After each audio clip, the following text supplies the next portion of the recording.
Hey everyone, and welcome to another Marks & Crafts figurine review. Today I'm going to be reviewing the Albedo sweater version from the series Overlord, and this is another Coreful figure, which is a prize figure line developed by Taito. Now, if you don't know what prize figures are, I've explained it endlessly, but basically they're crane game prizes in Japan that are sold overseas. They're completely manufactured by machine, and therefore there are some issues with them just because the mold is reused so many times, but generally you don't pay much for it, and the quality does reflect that. And the Coreful line are some of the best of this sort of prize figure thing, and are definitely sort of changing the image of prize figures, I'd say. And anyway, this one is Albedo, and I believe it's the first one released in the Coreful line. There's not a lot of affordable Overlord figures, and that's a bit of an issue, just because Overlord is fantastic, really could use more merch, and pretty much all the merch is Albedo. Not really like that's a complaint, it's just that they have so many great characters in the series, it's a bit of a shame that we're only stuck with Albedo, and even then her figures are normally crazy expensive. But that's where Coreful comes in. We are getting several Albedo prize figures, which is great, and they did just recently announce a pop-up parade, so good things are happening to the Overlord franchise. So anyway, this is Albedo sweater version, and basically it's like the Virgin Killer sweater that is popularized by other characters like this. So anyway, let's have a closer look at the figure itself.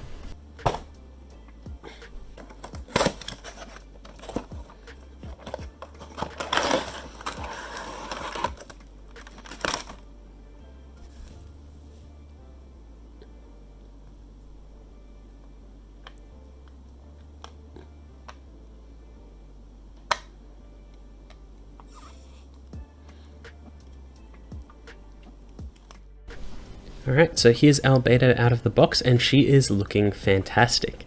Now, you may notice that she is missing a key character trait, which are the giant wings, and I believe that that's probably because they couldn't really do that at this sort of price point. The figure would have been much bigger and probably a bit more expensive because of that. So she is missing sort of an iconic part of her character, but it does still read as Albedo, and I feel that's because she is technically a succubus, so as long as she looks nice, I guess it doesn't really matter. And I think it's mainly because the Virgin Killer sweater really plays on that whole succubus thing. So anyway, here's Albedo in what looks like a casualish outfit. My copy did have a bit of a bashed up box, which is why the box was sort of on its side a little bit in the footage when I introduced it.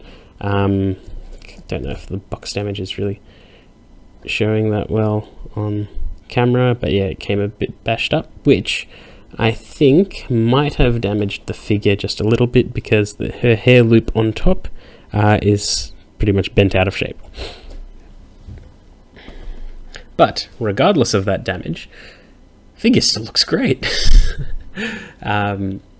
Like I said, it definitely reads as Albedo. I do quite like Coreful figures with longer hair, because the sort of signature that I've sort of understand from Coreful is that they try and nail the head as much as possible, so that's facial expression, eyes, and hair.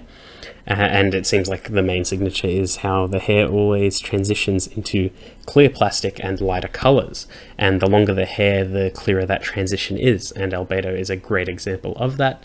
And when we get a closer look at her, you'll see that that transition also goes right onto her face, which is really cool as well. But yeah, like I said, reads as Albedo, looks nice. I like the light colors on Albedo, which is why her main outfit really pops, where it's just like a sort of white wedding dress-ish type thing with the gold necklace. But yeah, this works too, and it is still close to her colors. So, taking a bit of a closer look. Now, while I do definitely think that the face is Albedo, I think that they could have chosen a different expression for her. Really depends on if Ainz is present in the room or not. But it does read as Albedo, which is great. Her eyes look great. The horns are nice and glossy and look really good. It's almost like part of her headgear. Here's the little curly hair bit that's not really working how it should. The cowlick. That's what it's called. It's cowlick, I'm pretty sure. But as I said before, you can see the clear parts of the hair. The transition is happening right at the head, which is really, really cool. I really like that. She's traded in her massive necklace for a smaller gold necklace. Further down, some cleavage. There's some nice texturing on the jumper, which is pretty consistent with a lot of the Coreful line as well. She's got a nice little bangle bracelet over there. See, there's just some really nice detail in the outfit.